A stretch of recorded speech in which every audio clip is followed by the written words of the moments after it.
বন্ধুরা সবাই কেমন আছো? বন্ধুরা আজকে তোমাদের আপন মায়ের সাথে রাতে কাজ করার অসাধারণ একটি সত্য ঘটনা বলবো। গল্পটি শেষ পর্যন্ত শুনলে তোমরা বাধ্য হবে হাতের কাজ করতে। না হলে সবাই আমাকে কাজ করে দিয়ে যাবে, আমি বাধা দেব না। যখন আমি কলেজে উঠলাম তখন আসা যাওয়ায় সবচেয়ে সুবিধা হলো মামার বাসা থেকে। যদিও আমি নিজের বাসা থেকেই আসা যাওয়া করছিলাম, তবে তা আর বেশি দিন হলো না। মামার আর আমার 11 বছরের পার্থক্য, বাট খুব আদর করেন আমাকে। একটা বিশাল কোম্পানিতে জব করে, প্রচুর মাইনে পায়, কিন্তু চাকরি পাবার পর থেকে তার সাথে আমার খুব কমই দেখা হয়। সে অফিসে যায় আর ফিরে আসে, তা দেখা মোটামুটি কষ্ট। সকালে 7টার দিকে গাড়ি আসে আর রাতের 2-3টায় ফিরেন। আমার মামার বিয়ে হয়েছে আজ প্রায় 4 বছর। মামি আমার একটা পাঞ্জাবি বাঙালি মেয়ে। আমার একাদশ শ্রেণীর কথা, তাই তখন মামির বয়স 23-24 চলছে আর আমার 18। নাম তার হারলিন সিং। ওনার বাবা পাঞ্জাবি, মা বাঙালি। মামির একেবারে যে কোনো পাঞ্জাবি কুডির মতো দেখতে, একেবারে দারুণ মেয়ে বলা যায়। মামিকে আমার ভালো লাগে কারণ তিনি আমার কাছাকাছি বয়সী আর আমাদের বাসায় আসলে তার আমার সাথে সময় কাটানো চাই। কলেজে উঠার আগ পর্যন্ত আমার মামার বাসায় আমি তেমন একটা যেতাম না, তাই নিয়ে মামি প্রচুর রাগ করত। কিন্তু কাহিনী মোড় নিতে লাগলো কলেজে উঠার 2 মাসের মধ্যেই নিজের বাসা থেকে কলেজ, আর কলেজ থেকে বাসায় ফিরে আসলে আমার কথা বলারও অবস্থা থাকে না। সমস্যা হলো 13 কিলোমিটারের রোড যেটা ধরে আমাকে কলেজে যেতে হয়, তার অবস্থা ভগবানের কৃপায় চাঁদ দেখতে যেমন তেমন। তাই বাধ্যগত হয়ে শনিবার রবিবার ছুটিতে নিজের বাসায় আসি, বাকি 5 দিন মামির কাছেই থাকি। একমাত্র বোনের একমাত্র ছেলে বলে মামা খুব খুশি, কিন্তু মামির কথা বলতে পারছিলাম না, কারণ তারা একা থাকে 2 জন। তাদের জন্য বাসা মানেই ফ্রি স্পেস। আমি গেলে হয়তো তারা সেই কমফোর্ট জোনটা হারিয়ে ফেলবে। আমি ভাবছিলাম তিনি অখুশি হবে, তবে ব্যাপারটা একটু আলাদা। মামি শুধু দেখতেই সুন্দর না, তার মনটা খুব ভালো। 2-3 সপ্তাহের মধ্যেই আমাদের মধ্যে মোটামুটি ফ্রেন্ডের মতো অবস্থা হয়ে উঠল। তার সবচেয়ে বড় কারণ, তাকে সপ্তাহে 5 দিনই একা থাকতে হয়। বলতে ভুলেই গেছি, মামি তখন 5 মাসের গর্ভবতী। তাই মামিও একা বাসায় আমাকে পেয়ে ভালোই মেতে উঠেছে। আমাদের মধ্যে আরও একটা ক্লোজ সম্পর্ক আসে ননভেজ খাওয়ার কারণে। আমাদের পরিবার শাকাহারী, মানে আমাদের মাংস খাওয়া নিষেধ। কিন্তু কলেজে উঠার পরেই বুঝতে পারলাম এটা তো মহা ভুল। Chicken shawarma, grill, roasted mutton, জালালা কাবাব, মাটন বিরিয়ানি, ফ্রেন্ডরা যে এমন নেশা লাগানো, এটা নিয়ে কি বলবো। একদিন বন্ধুদের সঙ্গে জমিয়ে মাটন শর্মা খেয়েছিলাম। বাসায় ফিরে আসার পর মামি দরজা খুলে দিল। মামির পেট এখন ফুলে গেছে। মামিকে কেমন আছো জিজ্ঞেস করে জুতো খুলে রেখে নিজের ঘরের দিকে যাব, তখন মামি বলল, এদিকে আসতো দিহান, আমিস কিছু বলবা মামি। মামি আমার হাতটা ধরে গন্ধ নিল। আমি বুঝে গেছি এক বিশাল ঝড় আসতে চলেছে। মামিত কোথায় থেকে আসছো? আমিস কেন? মামি কলেজ থেকে ফিরছি। মামিক আসার পথে ভুল করে কোনো কিছু খেয়েছ? আমিস মাথা নাড়ালাম না ওরে। মামি আমার হাতটা আবার নাকের উপর ঘুরিয়ে নিল। মামিক কয়লাতে পোড়া মাটন খুব মজা হয়েছে খেতে, তাই না? আমি খাইনিতে মামি। মামিক তাহলে কোনো মেয়েকে খাইয়ে দিয়েছা? গার্লফ্রেন্ড নিশ্চয়ই। আমিস না মামি, এমন কিছুই না। মামিক থাক বাবা, আমাকে না বললেও চলবে। তোমার সাথে কথা বলে লাভ নেই হু। আমি একটু দেখি জিজ্ঞেস করে দিদি কিছু জানে কি না। আমিস বলিও না প্লিজ মামি, ভুলে খেয়ে ফেলেছি, আর খাবো না। আম্মু জানলে আমার সাথে কথা বলবে না। মামিক খুব মজা হয়েছে খেতে। আমিস না, আমি শুধু অল্প একটু খেয়েছি। মামি আমার কলারে লেগে থাকা ঝোলের দাগ ধরে বলল, তুমি তো শুধু লেবু খেয়েছা। শার্ট দাও, দাগ তুলতে হবে। আমি করে নিচ্ছি মামি। মামিস খুলে দাও।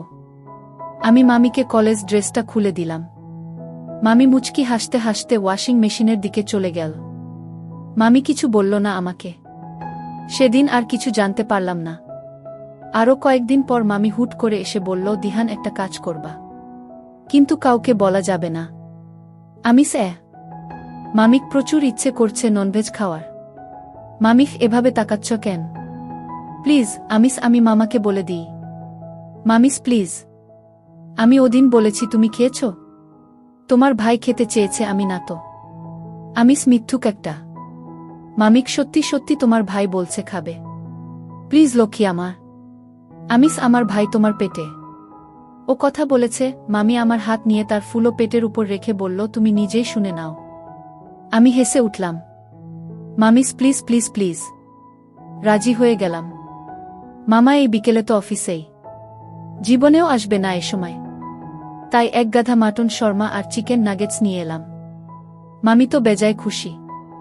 মামিক কোল্ড ড্রিঙ্কস আনোনি? আমি স্নাহ ভুলে গেছি। আমি নিয়ে আসতে খানিকটা দেরি হলো, আসার পর দেখি মামি খেয়ে সাবার করে দিয়েছে। মনে মনে আমিও মন খারাপ করে ফেললাম। দূর মাথা, এতগুলো নিজে একা খেয়ে ফেলল।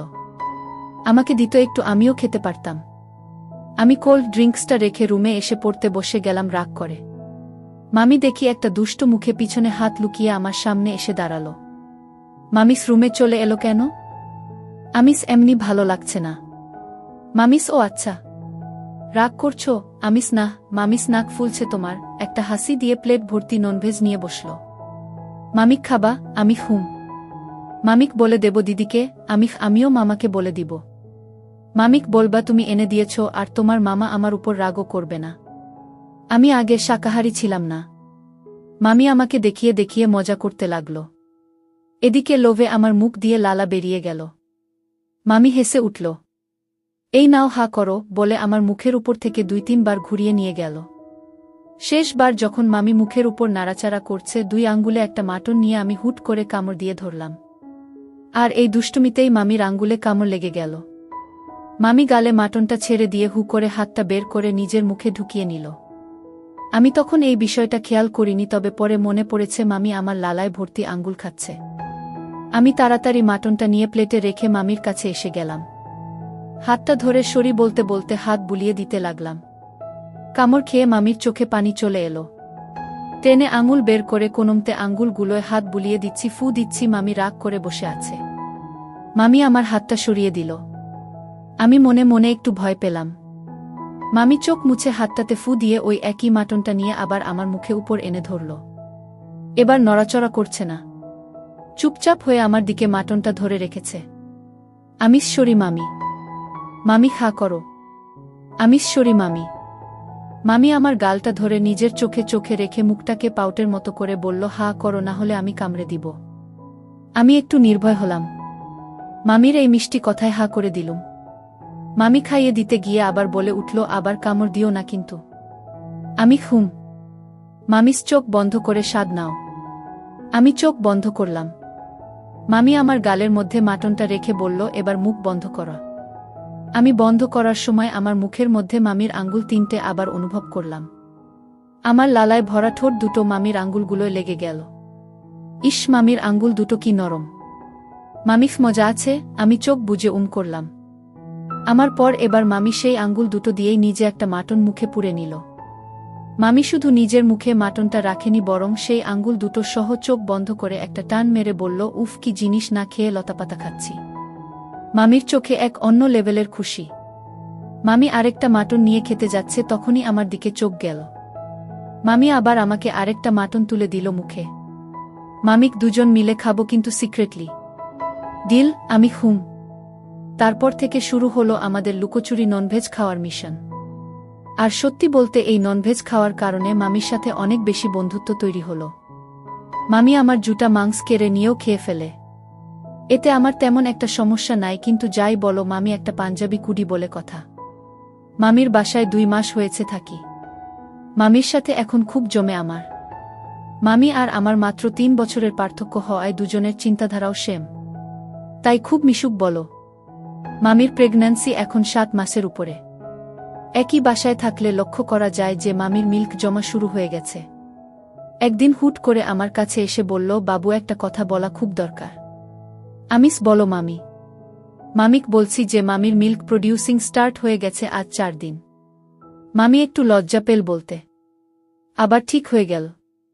আমি তখন মাথায় এলো যা তাই বলে দিলাম, ওকে মামি, ডোন্ট ওয়ারি, কালকে কলেজ থেকে বাসায় যাব, তুমি টেনশন নিও না।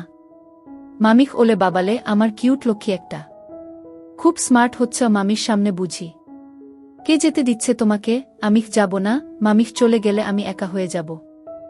আমিস তাই বুঝি। মামিস তাই বলছি, তুমি তো দেখছই মামির মিল্ক প্রডিউসিং শুরু হয়েছে, তাই বারবার কাপড় ভিজে যাচ্ছে। কিন্তু মামির ওড়না পরতে বিরক্ত লাগছে, তাই বলছি ওড়না পরব না। তুমি কমফোর্টেবল তো? না হলে ওড়না পরব। আমি কেন আনকমফোর্টেবল হব? মামি শুধু জিজ্ঞেস করলাম আর কি। হলে বলে দিও মামনি ওড়না পরব। ঠিক আছে মামনি না মামি। মামিক ওহ বলতে ভুলে গেছি, তুমি আমাকে মামনি থাকবে। তোমার ছোট্ট ভাই যখন আসবে তখন চাইলে আবার মামি থাকবা। মামা শুনলে হাসতে হাসতে মরবে। মামার সাথে তোমার দেখা হয়? তুমি তো ঘুমিয়ে পড়ো মামনিকে একা রেখে। তুমি ঘুমাও না? কিন্তু তোমার মামা আসলে কাঁচা ঘুম থেকে উঠতে কষ্ট হয়, তাই মাঝে মাঝে ঘুমাই না, একা একা শুয়ে থাকি। তাহলে আমাকে বলনি কেন? আমি তোমাকে কোম্পানি দিতাম। কলেজ তো সেই 11টায়। আমি কি দরজা বন্ধ করে ঘুমাই? আশা করে থাকি তুমি এসে গল্প করবে। তুমি দেখো না আমি সরি খেয়াল করিনি। কালকে থেকে না আজকে থেকে আমি বসে বসে গল্প করব। এখন মামনি থাকো। এই যা আবার। যাহ পারবো না। লজ্জা লাগে। লজ্জার কি আছে? মামি নামটা ও তো মামনি নামের কাছাকাছি। ওকে বাবা পরে বলবো। মামি আমার পিছনে এসে গলা ধরে বলল, একটা আবদার করলাম তাও রাখবা না? মামির এত আদর পাইনি কখনো। যে পাগল হয়ে যাব পিছন থেকে যেভাবে ধরেছে। আহা রাখবো না কখন বললাম? পরে ঢাকবো। বুঝি তো আমি তো মামি, তাই সমস্যা হচ্ছে ঢাকতে। এখন যদি গার্লফ্রেন্ড হতাম তুমি আমাকে মামনি আম্মু বাবুনি কিউটি সব ঢাকতে। তুমিও না কি যে বলা। মামি গলাটাকে আরো জোরে গালে নাক ঘষে বলল, প্লিজ মামনি ঢাকো প্লিজ। খুব ইচ্ছে করছে মামনি শুনতে। পরে ঢাকি। মামি আমার গালে কামড় দিয়ে বলল, প্লিজ মামনি ঢাকো, না হলে গালটা কামড়ে খেয়ে শেষ করে দিব। গার্লফ্রেন্ডের জন্য কিছু রাখবো না। এখন না মামি হামি দিয়ে বলল, একটু ঢাক দাও মামনিকে। দাও না এমন করছো কেন? ওকে মামনি। মামি খুশি হয়ে আরো হামি দিল। একটা নয়, দুটো নয়, তিনটা দিল। Thank you my baby. এরপর থেকে মামি আমার কাছে কামড় দিবে আর বলবে মামনি থাকতে। আর রাতে দুজন মামা আসা পর্যন্ত একসাথে থাকি। হয়তো আমার রুমে, না হলে মামির রুমে। প্রেগন্যান্ট এর 8 মাসের কাছেই মামির অবস্থা খারাপ হয়ে উঠল। সাইজ বেড়ে গেছে। মামি অসহ্য হয়ে উঠল, কারণ তার বুকটা বারবার ভিজে যাচ্ছে। আবার একদিন গালগল্পের মধ্যে মামি 2বার ড্রেস চেঞ্জ করল, তবুও ভিজে গেল বুকটা। আমিও তার কাছে বসে বসে গল্প করছি। অসহ্য লাগছে দিহান। একে তো সারাক্ষণ কাপড় নষ্ট হচ্ছে, তার উপরে আজকাল ব্যথা করছে মিল্ক জমে জমে। কালকে ডাক্তার দেখাতে গেলাম, ও কিছু উপায় দিল না। তুমি কি ভিতরে ঢুকো আমার সাথে? একা একা ডাক্তারের থেকে কি পরামর্শ নিব? ডাক্তার তোমাকে চেক করে না? আমি থাকলে কি ভাববে? বুঝেছি। কালকে ওভারসাপ্লাইটা বন্ধ করতে ওষুধ দিতে বললাম, কিন্তু বলল যে এতে সমস্যা হতে পারে। বলল নিজে নিজে বের করতে। কালকে আর আজকে নিজে নিজে করেছি, কিন্তু এখন ওগুলো ধরলেও ব্যথা লাগছে। দাঁড়াও, তাহলে একটা বাবু খুঁজে দিব, তাকে খাওয়াতে পারবে। মামনিও তাই ভাবছি। একটা বাবুকে খাওয়াতে হবে। কিন্তু নিজের বাবু তোমাকে দেবে কে? আমার একটা বাবু আছে, সে খাবে। কিন্তু ও তো এখনো তোমার পেটে। আমি এই বাবুর কথা বলছি। মামির আঙ্গুল আমার দিক করা। দূর পাগল। ব্যথা লাগছে আর তুমি হাসছো। আমি কিভাবে খাবো? আমি তো ছোট না, তোমার থেকে অল্প একটু ছোট। বোকা সাজো তুমি আমার সামনে। মামনির কষ্ট হচ্ছে তাও। নেকা। আহা আমি বড় না।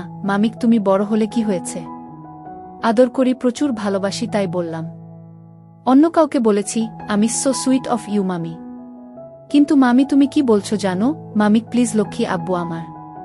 মামনির ব্যথা করছে, তুমি তো দেখতেই পাচ্ছ। কিন্তু তোমাকে কিন্তু বিন্তু খুঁজতে হবে না। মামনিকে সবসময় তুমি হেল্প করো, এবারও করবা। এত লজ্জা পাচ্ছ কেন? আমি জানি না। তুমি আমার লক্ষ্মী আব্বু, তুমি ছাড়া আর কাউকে আমি দেখতেও দিব না, আবার খাওয়াবো তাকে। তুমি 3 বছর বয়সে থাকতে আমাকে জন্ম দিয়েছা। আব্বু থাকছ। আহা আদর বুঝো না। আদর করে ঢাকি, খাওয়াবো, তাই আব্বু ঢাকলাম। একটা কথা জানো, খুব মিষ্টি কিন্তু মামনির মিল্ক। দূর, আমাকে বাথরুমে যেতে হবে এবার।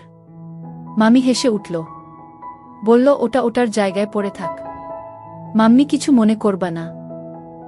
তোমার খারাপ লাগছে না? প্রতিদিন সকালে তুমি তো ঘুমে থাকো, কিন্তু তোমার জিনিসটা দাঁড়িয়ে থাকে। আমি তো রোজ মালসি দিয়ে ঢেকে দিই। এ আর নতুন কি? এখন তুমিই বলো, তুমি মামনিকে কষ্ট করতে দিবা নাকি হেল্প করবা? আমিস তুমি মামাকে বা আম্মু বলবা নাকি? মামিখ আমাদের মধ্যে মামা আম্মুকে আনছো বুদ্ধু। আমি রাজি হয়ে গেলাম। মামনি আমাকে সাথে সাথে বিছানায় নিয়ে গেল। মামিক চোখ বন্ধ করা। আমি চোখ বন্ধ করে আবার অনুমতি পেয়ে চোখ খুললাম।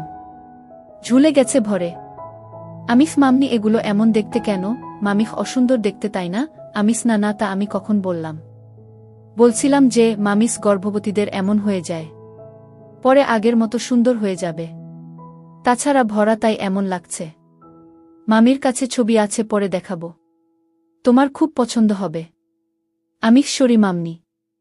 মামিখ ইটস ওকে। একটু খেয়ে নাও। এবার না খেলে কিন্তু গড়িয়ে পড়বে। পরে মাম্মি সময় দিব, তখন দেখো মন ভরে। আমি এগিয়ে গেলাম। মামি আমার মুখের উপর তুলে দিল। আমি কয়েকটা টান দিয়ে 2 ঢোকের মতো গিললাম। মামিক কেমন খেতে? আমিস খুব মজা মামনি। মামি আমার মুখ থেকে বের করে নিল আর বলল, তুমি তো খাবানা বলেছ। থাক, খেতে হবে না। আমি সেটা ধরে মুখে নিয়ে একটানে কতগুলো খেয়ে বললাম, জানো না খেতে সময় বাবুদের জ্বালাতে নেই। আমি কিন্তু কাঁদব। মামি হেসে উঠল, ওকে ছোট্ট বাবু, খাও, খুব খাও। আমি আস্তে আস্তে খেতে লাগলাম আর মামি আমাকে বাহুতে মাথা রাখতে দিল। অন্য হাতে মাথায় হাত বুলিয়ে দিতে দিতে খাওয়াতে লাগল। 4-5 মিনিটে মামির একটা খালি করে দিলাম। মামিক ভালো ছেলে, এবার ওটাও খালি করে দাও। আমি অন্য পাশে এসে ওটাও খেতে লাগলাম। কি জানি ইচ্ছে করে একটা হালকা পাতলা কামড় বসিয়ে মামির চোখের দিকে তাকালাম। মামি চোখ ছোট ছোট করে মুখটাকে একটু কেমন জানি করে তাকিয়ে আছে। প্রায় 2 সেকেন্ড পর আমাকে ধীরে বলে উঠল, আও। আরও 2 সেকেন্ড পর, দুষ্ট বাবু। আমি সব খেয়ে শেষ করলাম। মামিক, উফ, ছোট্টদের থেকেও দুষ্ট তুমি। তবে হালকা লাগছে। বুকটা একদম খালি করে দিলে লক্ষ্মীটি আমার। মামিক, এবার কি করবা করা। আমিস তোমার খারাপ লাগবে না আমি ওগুলো নিয়ে দুষ্টুমি করলে? আমিস মামনি বাথরুমে যাব। মামিক, আহা, চুপচাপ শুয়ে খেলা করো। শুধু খালি বাজে ধান্দা তোমার। আমিস, আচ্ছা একটা কথা জিজ্ঞেস করি? মামি, হুম। আমিস, তুমি মামাকেও খেতে দাও? মামিক, এগুলো তো তারই। আমিস, তখন কি করবা যখন আমি কলেজে যাব বা বাসায় যাব? মামিক, তখন নিজে খাবো। কি আর করা। আমিস, তুমি খেতে পারো? মামি খেয়ে আমাকে দেখালো। আমি হেসে উঠলুম। আমি এখন গিয়ে বুঝতে পারলাম মাম্মি চাইলে নিজেই খেতে পারে, কিন্তু তাও আমাকেই খাওয়াচ্ছে। মামির সিজারের মাধ্যমে বেবি হলো। দুজনই খুব সুস্থ। মামি ওর নাম রাখল রিহান। আমি দিহান আর ও রিহান। 1 মাসের মতো আমি নিজের বাসায় ফিরে আসি, তখন মামির বৌদি আর মা মামির সাথে থাকবেন। আমাকে ফোন করে ফিরে আসতে বলল তাড়াতাড়ি। 8-10 দিন পর বৌদি আর মা চলে গেল। আমি বসে বসে আড্ডা দিচ্ছি, মামি আমাকে দাঁড়াতে বলল। আমি দাঁড়ালাম। মামি দাঁড়িয়ে কাছে টেনে ধরল আমাকে। আমিও কাছে টেনে ধরলাম। মামিক, সেই কবে থেকে তোমাকে কাছে টেনে ধরতে ইচ্ছে করছে? আমি আজ প্রথম মামিকে হামি দিলাম। মামি প্রথমে একটু মুখ তুলে অবাক চোখে তাকালো, আবার একটুতেই খুশি মুখ করে আমাকে হামি দিল। মামিক 6 মাস লাগলো একটা দিতে। ভিতু, মামি গলায় হাতগুলো টান টান ধরে করে বলল, খাবা? আমিস, এখনো খেতে দিবা? মামি, হুম। আমিস, রিহানের কম পড়বে না? মামিক, নাহ, পড়বে না। আমার 2টো বাবু আছে, 2টো বাবু খেতে পারবে। তুমি তো জানোই মামনি তোমার জন্যও রাখি। আমিস, ইস মামনি, তুমি আমাকে সবসময় জ্বালাতে এসব বলো তাই না? টপটা খুলে নাও। আমিস, মামি। মামিস, জ্বালাবো না বাবা, শুধু খেতে দিবা। আমিস, কি খেতে দিবা? মামিস, ইস কি ফাজিল, বুঝি না মামনি কি খেতে চাও। আমিস, কি খেতে চাই? আমিস, এগুলো এত কিউট কেন? মামিস, কিউট জিনিস কিউট হবে না তো কি হবে? মামি হেসে উঠে খেতে দিয়ে বলল, মজা করছা? চলবে। আমিস, চলবে। মামিখ, আজেবাজে চিন্তা করলে কান কেটে দিব, দুষ্টু ছেলে আমার। আমিস, উফ, বাথরুম থেকে আসি। মামি আমার চোখে বড় বড় চোখ করে বলল, মামনিকে কল্পনা করে হাতের কাজ করবা? আমিস, কি যে বলো মামনি। না মামিস, তাহলে মামনির কাছে থাকলে শুধু বাথরুমে যেতে চাও কেন? এরকম করলে জীবনেও আদর করব না। শুধু শুধু কতগুলো বাবুকে টয়লেটে ফ্লাশ করে দিবা। আমি হেসে উঠলাম। মামিস, ইস কি ফাজি ছেলেরে বাবা, সব বুঝে ফেলে। মামি, কলেজ কেমন চলে? আমিস, ভালোই। মামিক গার্লফ্রেন্ড খেতে দেয়? আমিস, গার্লফ্রেন্ড নাই। মামিক, এত ভারী সমস্যা। গার্লফ্রেন্ড বানাও। মামনি কি সব দেব নাকি? কিছু কিছু জিনিস গার্লফ্রেন্ড দিবে। আমি ঠিকই বুঝতে পেরেছি মামি কিসের কথা বলছে। আমিস গার্লফ্রেন্ড আবার কি দেবে, মামিক খেতে দিবে। আমিস ও আচ্ছা, কিন্তু এখন হুট করে কোথায় পাই গার্লফ্রেন্ড বলতো? মামিক চেষ্টা করো দেখ। আমিস ঠিক আছে, কিন্তু হাতের কাছে তুমি আছো, তুমিই হয়ে যাও গার্লফ্রেন্ড। মামি এটাই শুনতে চায়, আমি জানি। শখ কত মামিকে গার্লফ্রেন্ড বানাবে। ভয় করে না আমিস, ওটা তো হবু গার্লফ্রেন্ড অলরেডি জানে। মামিস এই দুষ্ট ছেলে, মামনি বুঝি তোমার হবু গার্লফ্রেন্ড? আমি হুম, পার্মানেন্ট বানাতে চাই। হবা মামিস শখ কত? আমিস প্রপোজ করব। মামি গলায় রাখা হাতগুলোকে আশকাট্টি মোচড় দিচ্ছে। মনে হয় ভাবছে। বলল, না থাক, লাগবে না, এমনিতেই পটে গেছি। গার্লফ্রেন্ড হব, কিন্তু কাজ হবে আরও পরে। সেলাই একদম শুকিয়ে যাক তারপর। আমিস সত্যি বলছো? মামিক তোমাদের দুই ভাইয়ের দিব্যি। মামি রাতে বাবুকে ঘুম পাড়িয়ে আমাকে ঢাকতে এলো ডিনার করবে বলে। দুজন ডিনার করে টিভি অন করলাম। মামা এখনো আসেনি। মামি পাশে বসেছিল, কিন্তু আমাকে সোফার কোনায় আধা শোয়া করে নিজে মাঝখানে মাথা রেখে দিল। আমি দুষ্টুমি করতে শুরু করে দিলাম। মামিক এই দুষ্ট হাত দিচ্ছে কেন? আমি একটু খেলবো তাই। মামিস এগুলোতে তোমার মামার। আমিস কিন্তু তুমি তো আমার। মামিস আহা নেকা।